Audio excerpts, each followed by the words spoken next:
sudah belajar membuat tabel yang benar, maka sebuah tabel yang benar adalah dia ada judulnya, ada stubnya, ada box headnya, ada total, nomor tabel, footnote, dan sumber data. Nah, jadi ini bagian-bagiannya. Jadi jangan sampai ya tabel bikin ya, terus sumbernya nggak ada, apalagi kalau bikin makalah. Ya kalau bikin makalah itu pastikan ya ada nomor tabel apa kalau, "Bu, tabelnya cuma satu ya nggak perlu dinomerin." Nomor itu berlaku kan kalau lebih dari satu, berarti ada nomor satu, nomor 2. Kalau cuma satu ya nggak perlu pakai nomor. Judulnya apa? Judulnya ini dari 5W1H ya, eee siapa, who, where, when, why, when ya, how, how-nya nggak, 5W aja. Dan sumber data. Sumber data yang paling penting nih, kita ngambilnya datanya dari primer atau mungkin dari sekunder. Kalau sekunder misalkan laporan puskesmas, kalau primer berarti hasil survei dari mana, tahun berapa ya, harus disajikan. Anatomi, dijelaskan sendiri. Tabel yang baik adalah tabel yang dia bisa menjelaskan sendiri. Jadi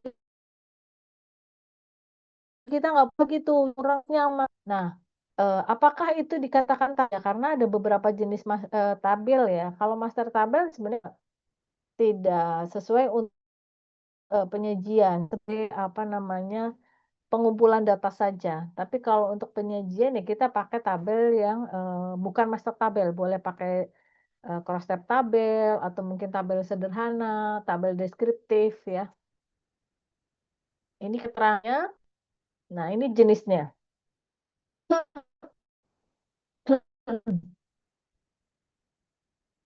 Jadi tabel itu ya, ada yang namanya variabel, biasanya variabelnya banyak, kayak tadi misalkan nama anak, terus umur, jenis kelamin, tinggi badan, terus sampai panjang ya, pengukuran berat badan ke satu, kedua, ketiga itu berarti dimasukkan ke dalam satu tabel namanya master tabel. Kalau tabel silang, nah tabel silang itu disilangkan antara apa, antara variabel atau lebih. Mau lihat, jenis kelamin, perilaku merokok berdasarkan jenis kelamin. Nah, jenis kelaminnya di sebelah kiri, laki perempuan, kemudian di atasnya merokok, tidak merokok. Ya mau tahu nih, laki-laki perempuan yang merokok sama nggak atau mungkin lebih banyak, nah itu akan lebih enak dilihat. Jadi laki-laki yang merokok berapa, laki-laki yang tidak merokok berapa, perempuan yang merokok berapa, laki-laki yang, eee, apa namanya, perempuan yang tidak merokok berapa. Ais dikecilin, Ais. Oke, kemudian tabel distribusi. Distribusi ini ada distribusi frekuensi, ada frekuensi relatif, kumulatif, dan relatif kumulatif. Kita lihat bedanya. Ini tabel induk tadi ya. Jadi tabel induk itu biasanya banyak nih variabelnya. Dia bisa sampai ke sana. Kayak di Excel ya, kalau laporan bikin laporan itu tabelnya tabel induk. Kalau tabel silang, nah ini biasanya disilangkan nih antara dua variabel atau lebih. Ini berarti tabelnya adalah penolong persalinan dengan kelahiran. Ketahuan nih yang ditolong bidan mati, yang ditolong bidan hidup, ya, yang ditolong dukun mati, yang ditolong dukun hidup. Nah, ya kalau kita lihat yang mati, dukunnya banyak banget ya, lihat dulu 70 dari 170. Nah, 20 dari 620. Nah, itu kan berarti prevalensinya yang meninggal kan. Nah itu, bisa berbeda. Jadi kalau udah seperti ini jangan pakai angka ini, tapi pakai proporsi atau persentase. Nah, kemudian tabel distribusi frekuensi. Ya, frekuensi ada frekuensi saja, ada frekuensi relatif. Kalau frekuensi saja, ini berarti ada jumlah nih di sini. 2, 7, 10. Jadi yang berat badan 3 kilo sampai ke 39 ini 2. Kalau relatif, ini dari mana 8%? 8% dari mana?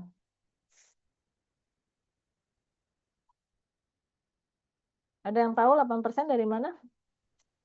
Dari yang jumlah bayi dibagi jumlah keseluruhan, ya Bu. Berapa jumlah Yang bayi yang Dua mana? dibagi dua, Bu. dua Dua per dua. dibagi 2 dibagi 25 25 dikali 100. 100%. Ya, sama dengan 8%. Ini ya, namanya frekuensi dan frekuensi relatif. Ada juga frekuensi kumulatif dan kumulatif relatif. Nah, ini frekuensinya, ini kumulatif. Kumulatif itu dijumlahkan. Ini 2 tambah 7, 9, 9 tambah 10, 19.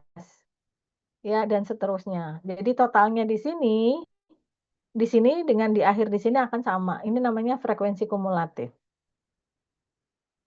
Nah, kalau frekuensi kumulatif relatif berarti dipersenkan nih yang di sini 2 dibagi 25 dikali 100 ya. 9 dibagi 25 dikali 100. Nah, ini namanya pokoknya kalau udah ada persennya berarti dia relatif. Kalau kumulatif berarti dia dijumlahkan dari atasnya. Nah, ini biasanya digunakan nih kalau untuk melihat, laporan ini ya, berdasarkan kategori ini, berat badan, stunting pada anak. Ini akan terlihat lebih jelas, lebih detail. Nah, kalau udah kayak gini enaknya ya pakai tabel, pakai diagram udah nggak ini, karena nggak sesuai atau nggak pas, karena memang yang kita butuhkan adalah distribusi distribusi per, berat badannya. Nah, ini teknik pembuatan tabel bisa dilihat ya. Sekarang kita ke grafik. Grafik-grafik ini, sama dengan tabel ya, dia harus, sederhana dan self explanatory. Bagian-bagiannya ada nomor, judul ya, kemudian ada aksis, sumbu X, Y, plotting data, legend, dan sumbernya. Jenis grafik ini ada histogram, polygon, OGIF ya, diagram garis atau line diagram, diagram batang, pinka, tebal, piktogram, mapgram ya. Mapgram ini yang pakai peta, box whisker plot juga ada. Ini beberapa grafik ya. Kalau di lab di ini Word sebenarnya atau di PPT sebenarnya ini ya, sudah ada dan kita tinggal milih. Tapi hati-hati itu tadi ya, tidak semua grafik ini bisa kita gunakan di semua variabel. Kalau apa namanya, tadi variabelnya jenis kelamin akan lebih enak kita pakai pie ya. Tapi kalau tadi kita mau lihat per tahun ya, kalau per tahun, penyakitnya berdasarkan tahun ya kita akan lebih mudah untuk melihat tren. Makanya tujuan dari masing-masing grafik ini akan berbeda-beda. Nah, yang pertama adalah grafik, histogram, ya, digunakan untuk menyajikan data kontinu. Kontinu itu berkelanjutan nih, 15, 19, 20, 21 ya, 25, 29, ini namanya kontinu. Biasanya pakainya enaknya pakai histogram.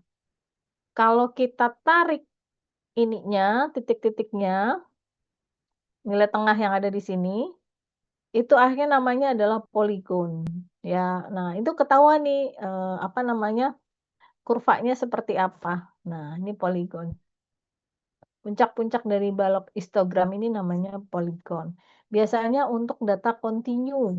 Data kontinu itu yang berkelanjutan ya dalam angka. Nah, kemudian OGIF. Nah, OGIF ini biasanya untuk data kontinu juga, tapi biasanya dalam frekuensi kumulatif. Kumulatif itu berarti dijumlahkan ya. Contohnya distribusi volume ekspirasi paru. Nah, ini yang lebih dan yang kurang. Nah, kalau OGIF ini biasanya data kontinu yang kita mau lihat nih dan membandingkan dua dua kondisi. Nah, ini akan lebih mudah untuk dibandingkan. Namanya OGIF. Garis. Nah, ini garis. Nah, kalau garis tadi biasanya tren waktu.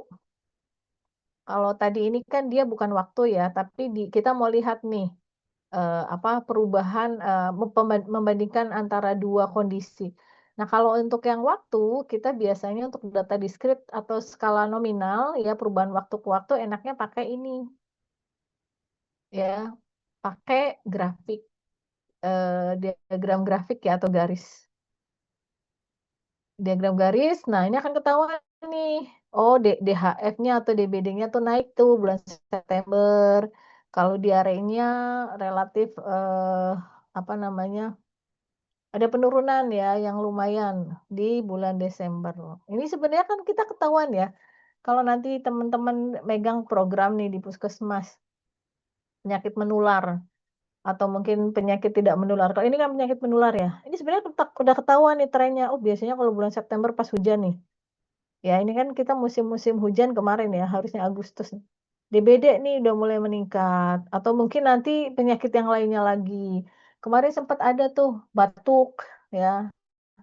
Ini kita sebenarnya bisa ngelihat tren dan mewaspadai. Nah, makanya kan suka ada program-program pemerintah kan, ini apa, apa, campak, bias polio ya, vaksin. Itu kenapa bulan-bulannya itu, karena memang sudah diprediksi dengan apa, grafik-grafik tadi. Diagram batang, nah diagram batang ini sebenarnya relatif, bisa digunakan dimanapun ya untuk data diskrit dan data dengan skala nominal maupun ordinal. Ada yang single bar, multi bar, dan ada yang komponen bar. Ini yang single, kalau komponen tuh yang multiple tuh yang banyak ya. Ini lebih mudah nih. Bu, kalau pakai pie gimana Bu? Boleh saja pakai pie, cuma nggak terlihat, perbedaan. Kalau ini kan kelihatan ya, kalau pie itu kan kadang, nah ini yang pie nih. Kita cuma lihat begini doang, dan kategorinya nggak banyak, ya. 3 masih bisa lah kita lihat yang paling gede ini. Tapi kalau yang, apa namanya, yang batang ini akan ketahuan nih gap-nya di mana. Oh ternyata yang periksa 4 kali ini, di 30 orang nih ya cakupannya. Kemudian pie, diagram tebar. Nah, diagram tebar ini biasanya untuk menyajikan pengamatan dari 2 variabel. Scatter plot, tiap pasang pengamatan pada individu disajikan sebagai sebuah data diagram. Namanya scatter plot. Nah, biasanya gini. Untuk lihat nih distribusinya, korelasinya ya kalau, apa namanya, dia membuat garis linear atau enggak. Nanti kalau kita belajar di regresi linear, kita bikin tuh diagram tebar untuk scatter plot-nya. Piktogram, nah piktogram ini, digambar sesuai dengan objeknya. Ya, biasanya ada tuh gambar orang sebagai simbol, tergantung penyakitnya apa. Kalau penyakitnya jantung ya, digambarnya jantung. Terus kayak jenis kelamin tuh, laki perempuan, gambar laki perempuan. Satu simbol ini bisa misalkan mewakili 50, 100, tergantung kita mau pakai satuannya berapa. Ya, jadi satu simbol ini mewakili berapa. Ya, jadi akan mudah nih. Tahun 96 kalau kita pakai angka kan ribet ya. Tapi kalau 96 ada 2, kalau 2 love ini 10, berarti 20. Setengah 5, nah ini akan lebih mudah.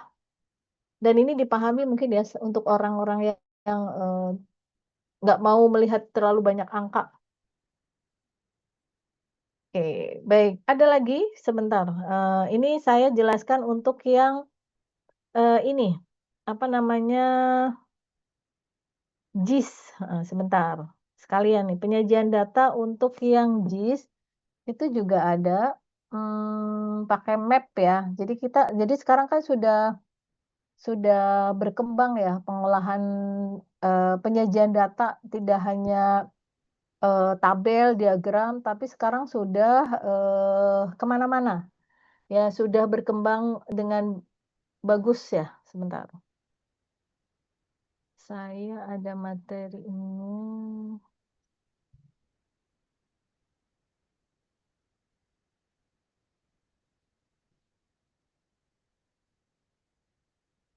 Belum terlihat ya? Belum, Bu. Oke, sebentar.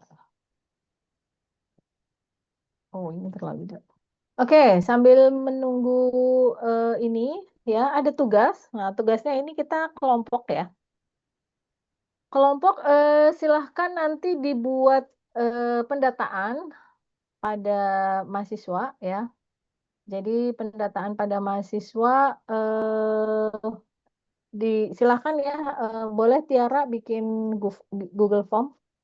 Dari mulai variabelnya adalah, nama ini ya, bukan variabel ya, jenis kelamin, ya, kemudian apa namanya, umur, kalau agama sama lah ya, ya nggak terlalu ini.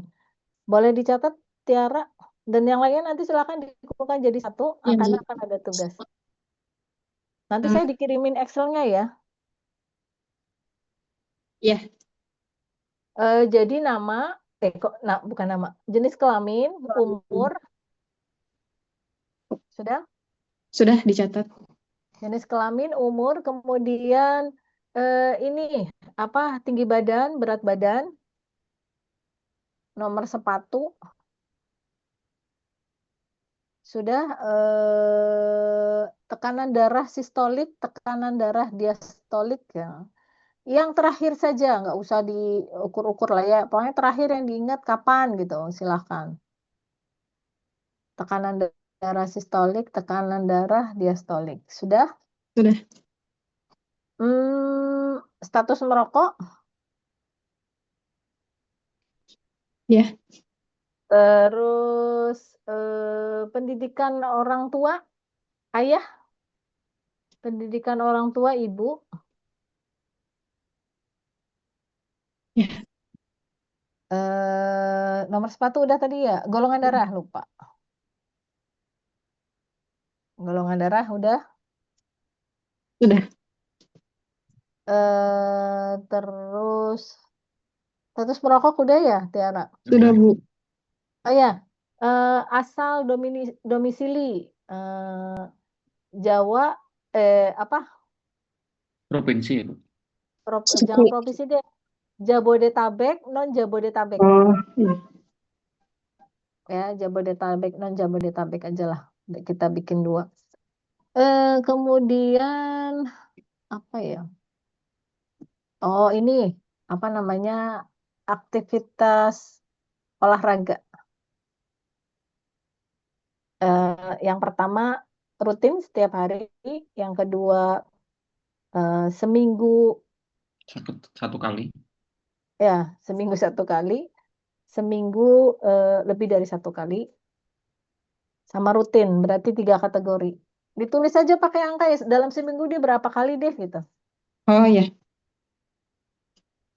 Sudah? Sudah, Jadi Bu. ada berapa variabel? 1, 2, 13. 3, 4, 5, 6, 7, 8, 9. Iya. Ini nanti dibuatnya berarti ada yang kayak di Google Form-nya, berarti ada yang kayak opsi-opsi kayak gitu, sama ada yang titik-titik ya, Bu? Iya. Oh, ya. Oke. Nah, sudah saya jelaskan ini dulu deh. Sebentar. Ini belum keluar ya.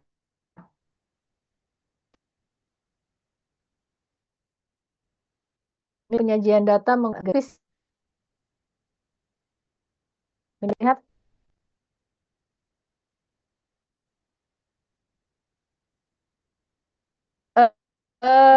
ada namanya GIS ya. Sebenarnya ini banyak digunakan oleh orang-orang geografi. Dulu awal orang-orang geografi tuh yang pakai ini gitu. Tapi seiring berkembangnya teknologi, pemakaian multidisiplin kita seiring waktu berkembang, apalagi kemarin kasus COVID ini GIS ini nih naik daun ya. Bahkan banyak orang geografi yang mereka meneliti kesehatan. Ini yang kadang suka nggak pas gitu. Kenapa ya? Karena mereka memang pakar di geografi, tapi kadang substansi kesehatan mereka suka nggak dapet. Nah, cuma pada saat mereka bikin, akhirnya eh, pembahasannya itu nggak ngena. Nah, kita juga jangan mau kalah ya dengan mereka. Kenapa? Karena kita orang kesehatan ternyata butuh loh untuk dengan wilayah ini ya. Nah, ini kalau di peminatan Kesling, nanti kalau ada yang interest ke Kesling ya, kesehatan lingkungan, ini jadi satu mata kuliah wajib ya untuk GIS.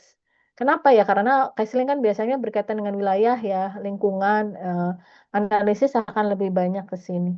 Tapi sebenarnya penyajian data menggunakan GIS ini tidak melulu ke Kesling ya, penyakit menular, epidemiologi, bahkan sekarang sudah merambah ke stunting. Perilaku-perilaku juga cocok nih ya, perilaku-perilaku yang sifatnya bisa menular lah. Contohnya mungkin kayak kasus TBC, perilaku membuang sampah atau perilaku membakar sampah yang akhirnya bisa kemana-mana areanya ya. Ini bisa digunakan. Namanya GIS. Nah, contohnya seperti ini. Jadi ini adalah apa namanya, penyajian data menggunakan, GIS. Nah, ini kita lihat, ini kalau udah kita suka bingung nih, ini boleh sana dulu. Nah, ini kalau kita lihat apa nih? Nah, coba kalau dibaca dari peta ini, maksudnya apa? Ada yang mau menginterpretasikan? Apa sih ini sebenarnya? Ini di Provinsi Banten nih. Sebaran lokasi Yankes dan jangkauan Yankes. Ada yang mau menjelaskan? Silakan. Ada orang Banten di sini? Saya, Bu. Oh iya, silakan Pak Ibnu. Nih, sebaran lokasi Yankes dan jangkauan Yankes. Izin ya, Bu ya. Koreksi Boleh, kalau silakan. salah.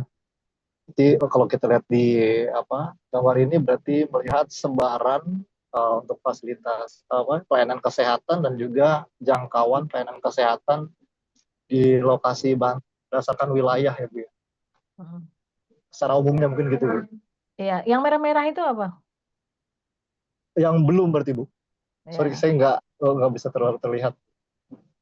Jadi kalau nanti Pak Ibnu jadi kepala Dinas Provinsi Banten, kok ternyata fasilitas pelayanan kesehatannya kok nggak merata ya? Saya mau bikin puskesmas lagi, atau mau ada rumah sakit didirikan. Jangan sampai over ya. Silakan, Kepala Dinas tuh memberikan ACC di mana daerah-daerah yang masih merah. Ini kita pakai ini ya, JIS yang merah-merah nih.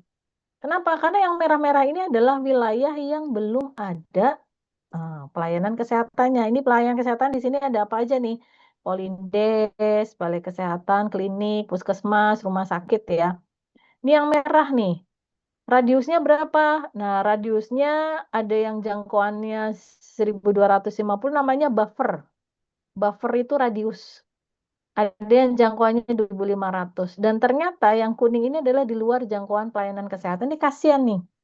Makanya kalau kita lihat di kasus kematian ibu, misalkan ada ibu yang ibu hamil mau ngelahirin, ternyata vaskesnya jauh, akhirnya apa? Meninggal karena apa? Terlambat dibawa ke fasilitas kesehatan. Nah, ini sebenarnya kita bisa nih. Yang di Pak Ibnu, Banten mana? Pamulang tadi ya? Bukan. Enggak, kalau saya di Kabupaten Tangerang, Bu. Oh, di Tangerang sih masih aman ya. Tapi kalau daerah-daerah Serang, Cilegon, sorry bukan Cilegon, Lebak, nah ini masih loh. Ya, jadi ini tapi ini tahun 2007. Jadi sekarang itu sudah seperti ini. Jadi statistik juga tidak melulu tadi angka, tapi sekarang itu tadi sudah mulai menggunakan namanya JIS. Kayak kita lihat contoh yang lain.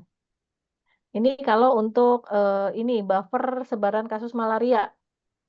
Nah, ini ada buffer-buffernya nih. Buffernya lagi ya. Jadi buffer itu kayak radiusnya itu berapa berapa ini berapa meter atau kilometer yang digunakan. Nah, contohnya kalau malaria kan penyakit menular ya, sebaran nyamuknya itu radius berapa meter sih? Nah, amannya di mana sih? Nah, ini kita di titik-titikin nih. Oh, di sini banyak nih apa yang terkena ya kasus malaria di datanya banyak di situ. Ini data-data puskesmas nih. Kalau kita hanya masukkan di dalam tabel saja, itu nggak tergambar wilayahnya. Tapi kalau diginiin kita jadi tahu, oh berarti ini kasus-kasus malaria kebanyakan ada di daerah mana ya? Ada yang deket pantai, terus ternyata kalau dia ngikutin sungai nggak ada nih. Nah, ya ini menunjukkan bahwa intervensinya apa dan apa ini kan daerah tambak nih. Tambak apakah banyak? Nah, ternyata ada tempat perlindungan vektornya, ya. Tapi kasusnya nggak banyak juga. Walaupun di sini adalah daerah tambak. Nah, ini kan lebih mudah kita untuk mengintervensi kalau nanti teman-teman ada kan tuh yang counseling ya, atau mungkin nanti yang sifatnya komunitas ya, wilayah. Kalau rumah sakit memang mungkin nggak bisa, kecuali rumah sakitnya memang luas ya. Nah, ini jejaring rujukan. Nah, jadi nanti kalau map itu bentuknya seperti ini nih. Nah, ini pakai buffer-buffer ya. Sebentar ada lagi nggak? Ini salah satu contoh saja. Jadi memang kalau di sini kita akhirnya pakai apa? jadi kayak ada di tagging gitu. Makanya sekarang survei-survei sudah menggunakan tag itu titik koordinat. Nah, ada contoh sebentar, ada nggak? Nah ini bisa nih untuk populasi. Ya, jadi kepadatan penduduk di Provinsi Banten tahun 2006. Yang merah, nah ini merah nih. Ini daerah mana nih Pak Ibnu? Saya nggak hafal, nggak ada tulisannya nih. Padahal daerah, nah ini Tangsel di sini ya. Oke. Nah, ini yang merah ini adalah penduduknya yang lumayan padat. Ya, kemudian yang putih ini dia ternyata masih di 331 sampai ya. Ya. Kota Tangerang yang mana, Pak Ibnu? Izin Bu, ini sambil di jalan nggak begitu ini lihat. Oh, iya, oke. Punten. Lanjut. Ya, lanjut dah. Saya nggak terlalu hafal juga nih. Nah, ini. Yang warna marun tadi, Pak. Oh, yang warna ya, Pak? Iya. Ini. Iya. Ya, luas banget Banten ya. Makanya Tangerang ini mau ini lagi ya, mau dipecah lagi nih. Iya betul. Tangerang apa nama kabupatennya? Tangerang Jadi Utara kalau nggak salah Bu. ya, Tangerang Utara. Info-info malah mau dipecah jadi provinsi sendiri. Tangerang ini. Ya, gosip dan info yang terbaru tuh. Karena terlalu padat, terlalu luas ya. Jadi Tangerang Selatan, Tangerang Kota, Kabupaten Tangerang, itu mau dijadikan ini. Saya nggak tahu sih, memang lumayan luas ya. Saya kemarin kebetulan jadi PJT ya, penanggung jawab teknis SSGI di Banten. Lumayan tuh ngelilingin tuh dari Tangerang sampai Cilegon. Luas banget memang. Ya, ini spasial ya. Jadi JIS. Jadi menggunakan peta yang ini akan lebih mudah. Bayangkan kalau kita hanya menggunakan tabel atau diagram pie atau diagram batang. Nah, apalagi per wilayah ya. Makanya kalau kita sudah nanti risetnya nih, misalkan teman-teman ternyata mau lihat penyakit menular di wilayah Kota Tangerang Selatan, kita boleh breakdown daerahnya, misalkan mau per desa atau per RW, tergantung apa namanya, sampel unitnya itu mau yang mana. Nah, kalau ini kan dia per kabupaten ya. Tapi ada juga yang dia per kelurahan. Bu, kita milih dia per kelurahan, per kecamatan dari mana? Dari ketersediaan map-nya. Karena berarti kita membutuhkan map kalau mau menggunakan analisis ini. Ada ya webnya tersendiri yang memang kita bisa download peta Indonesia atau per wilayah dengan sampel unitnya mau yang mana paling rendah ya. Yang paling rendah masih di kelurahan ya atau desa. Kalau yang ke RW itu kan kadang suka ada pemekaran lagi ya, RW pecah lagi. Jadi biasanya kebutuhan yang ada di web untuk permohonan peta itu di kecamatan masih ada, tapi untuk ke kelurahan tidak semua wilayah. Ya, jadi sebenarnya bisa nih penelitiannya mau pakai ini juga masih jarang mahasiswa Kesmas. Saya dulu suka nantangin mahasiswa Kesling nih. Sebenarnya kalau analisis pakai wilayah, kita boleh analisisnya hanya deskriptif saja. Hanya bikin begini kayak tadi nih. Nah, jumlah penduduk, terus yang kena stunting berapa banyak, kita bisa kasih color-color gitu. Dan kita interpretasikannya itu bisa menjadi sebuah skripsi. Ya, cuma memang kalau mau silahkan kalau pas ada mata kuliah ini boleh sit in kok, setahu saya ya. Biasanya dengan Pak Fajar tuh yang ngajar dari UI. Saya juga suka ikut. Pak Fajar saya lupa nih ngikut ya gitu. Ikut aja Bu Arum. Bu Arum dulu kalau kuliah tuh suka sit in ke sana sini. Jadi saya kuliah S3 tapi saya suka sit in di S1, S3, S2 gitu. Walaupun kuliahnya S3 tapi kadang suka tuh. Boleh ikut nggak Bu? Saya mau belajar ilmu baru. Jadi kita berkembang ya.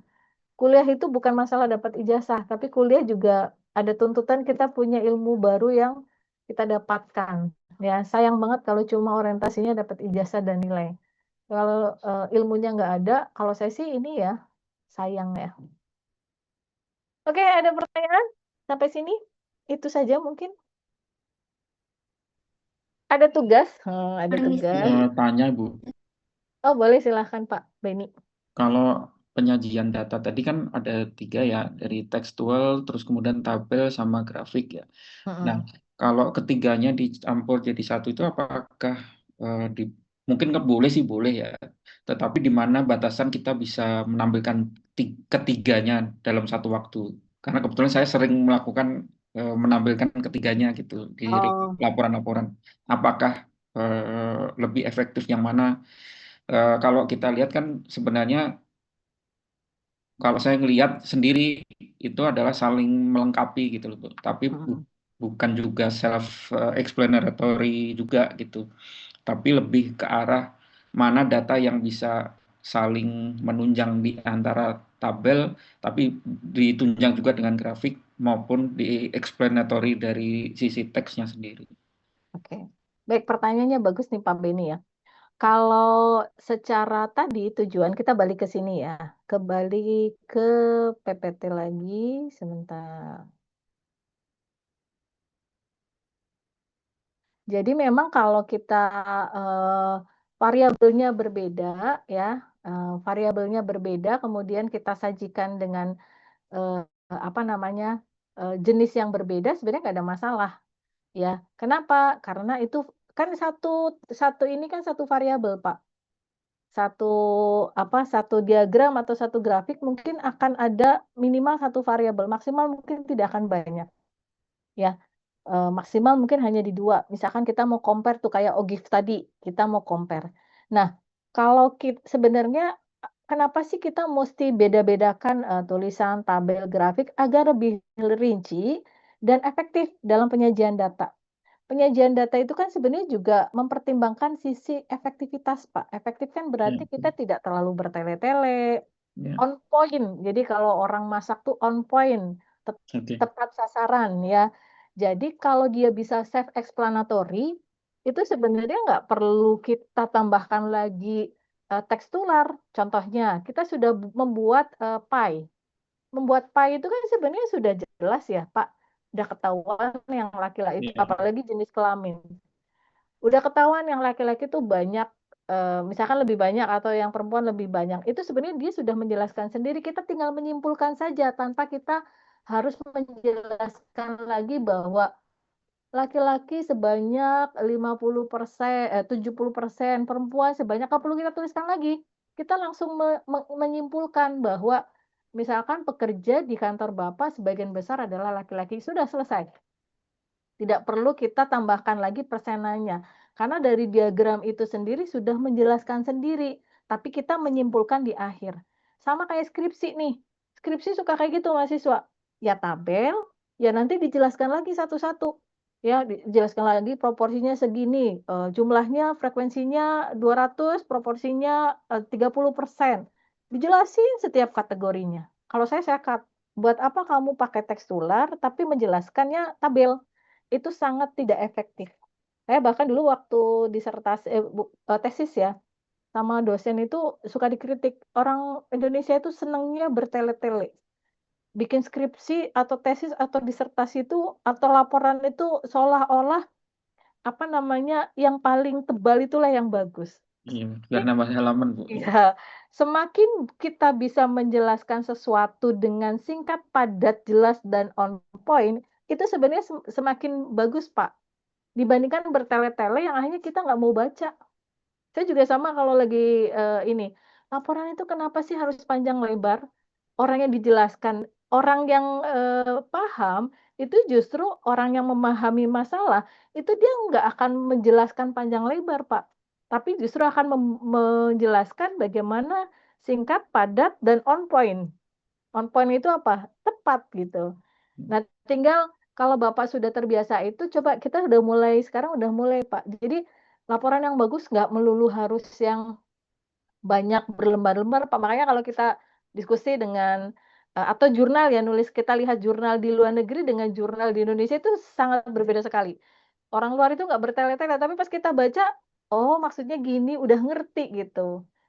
Apalagi zaman sekarang literasi itu sangat minim di kita, Pak. Jadi kadang udah ngelihat bacaan banyak, ya udah nggak mau baca, akhirnya udah approve, ACC gitu.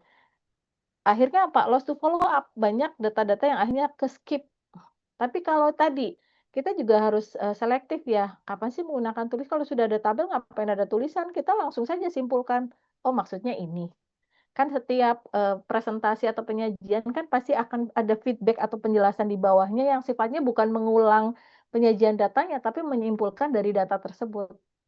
Ya, sama kayak kita tadi, makan, masak kan, kemudian disajikan. Habis disajikan, yang kita tunggu apa? Yang kita tunggu dari yang makan kan akhirnya feedback-nya adalah, "Oh ini enak, oh ini recommended, saya mau bikin."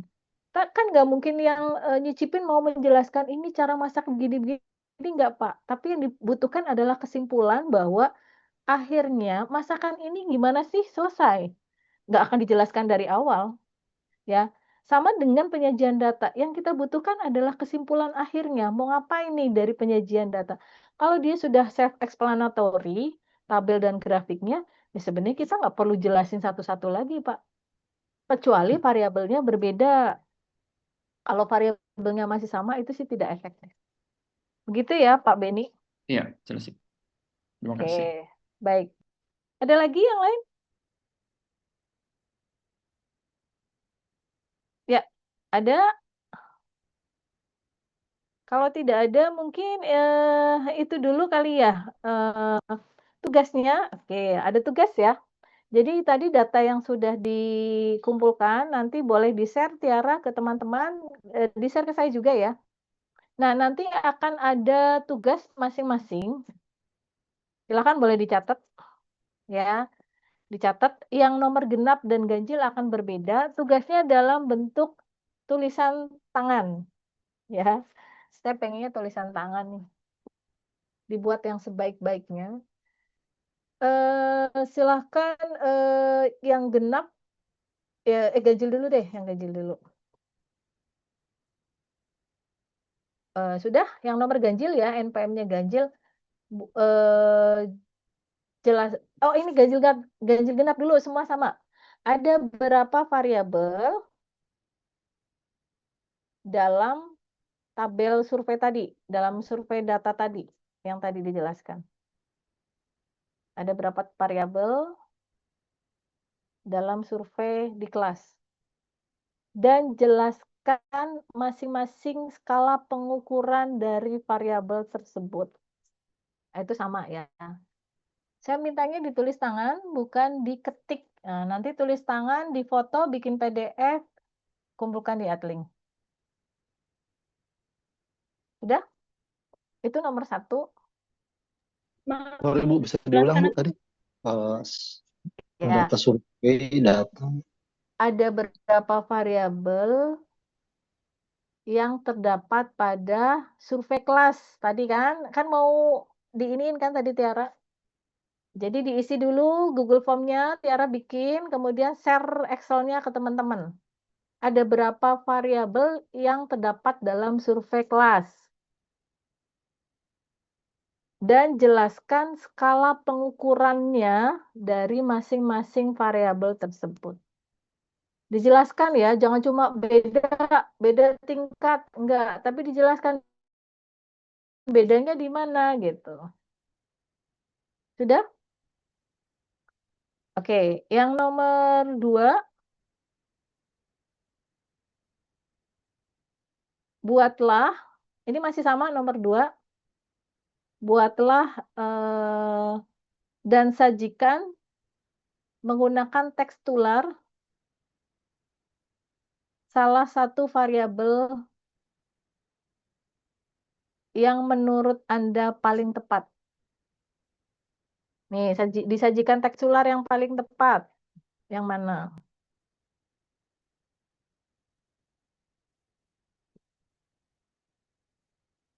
Sudah?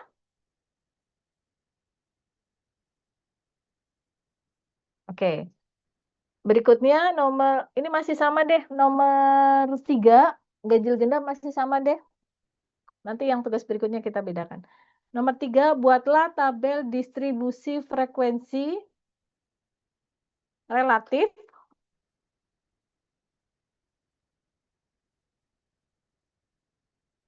Ibu maaf tabel apa Bu, boleh diulang?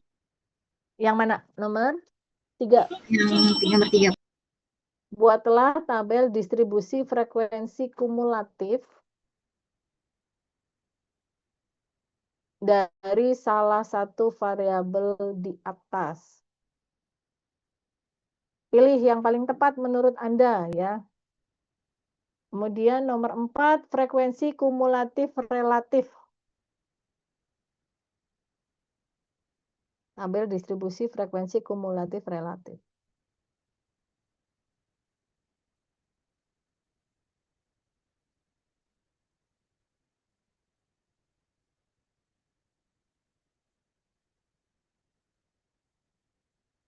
Sudah? Yang terakhir, pilihlah salah satu variabel dan sajikan dalam bentuk diagram yang paling tepat menurut Anda. Kan variabelnya banyak nih, diagram kan banyak. Silakan boleh milih. Mau diagram pie, batang, ya. Ditulis tangan, ya. Nanti ditulis tangan, difoto, buat PDF, kumpulkan di @link tugasnya. Jangan lupa namanya, ya.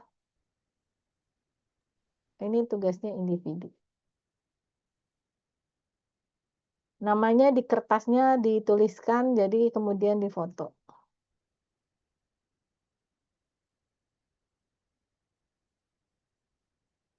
Oke, sudah? Ada pertanyaan? Masih ada waktu, kita sampai jam berapa sih kuliahnya? Sampai 11.20, Bu. Oke, ya masih ada waktu sebenarnya, silahkan. Boleh mengerjakan. Ya, itu saja untuk hari ini. Dan untuk Saya soal ganjil genap tadi yang mana? nggak jadi, nanti pertemuan berikutnya aja Pak Beni. Oke. Jadi Permisi masih Bu, sama. Ya. tadi saya yang sesi 1 belum di absen.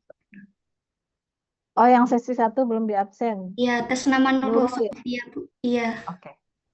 Baik. Oke deh. Ya, nanti Ibu absen. Itu Bu, saja. maaf, ini tugasnya sampai kapan, Ibu? Tugasnya sampai Sabtu lagi. Bukan Sabtu. Malam Sabtu. Oke, terima kasih, Bu. Malam Sabtu sudah dikumpulkan ya. Ibu maaf, boleh Saya sesi 2-nya belum di absen ya, Bu ya? Siapa? Sesi 2 belum di absen. Sesi 2. Iya, memang sesi 2 belum di absen kok semuanya. Baik, Bu. Kira sedih. Ini sudah join semua, saya foto dulu. Namanya oke. 1, 2, 3. Nanti saya masukkan. Oke, ada pertanyaan? Bu, izin materinya nanti di link ya Bu ya? Iya, di @link Pak saya kirim ya. Makasih Bu. Ya, oke. Baik. Bu, Tidak ada mau ya. izin tanya untuk kelengkapan soal yang frekuensi kumulatif itu boleh diulang nggak Bu? Yang nomor 3 ya. Yang pertama itu tabel Yang nomor 4 Bu, maaf. tabel 3 dan 4 ya. distribusi frekuensi kumulatif relatif. Tadi kan ada kan? Baik Bu, terima kasih Bu. Oke, sudah ya? Ada pertanyaan? Kalau sudah, saya cukupkan ya untuk pertemuan hari ini. Silakan nanti segera dibuat ya, atau mungkin mau teknisnya gimana lah, itu tugas kelas ya, untuk mengumpulkan data bareng-bareng. Kemudian nanti dianalisis masing-masing. Oke? Kalau sudah, saya tutup. Kita akhiri untuk pertemuan hari ini dengan membaca hamdalah, alhamdulillahirrabbilalamin. Dan doa penutup, subhanaka Allahumma wa bihamdika asyhadu an la ilaha illa anta astaghfiruka wa atubu ilaik. Assalamualaikum warahmatullahi wabarakatuh. Waalaikumsalam warahmatullahi wabarakatuh. Makasih Bu. Terima kasih Bu. Terima kasih, Bu. Boleh live, silahkan.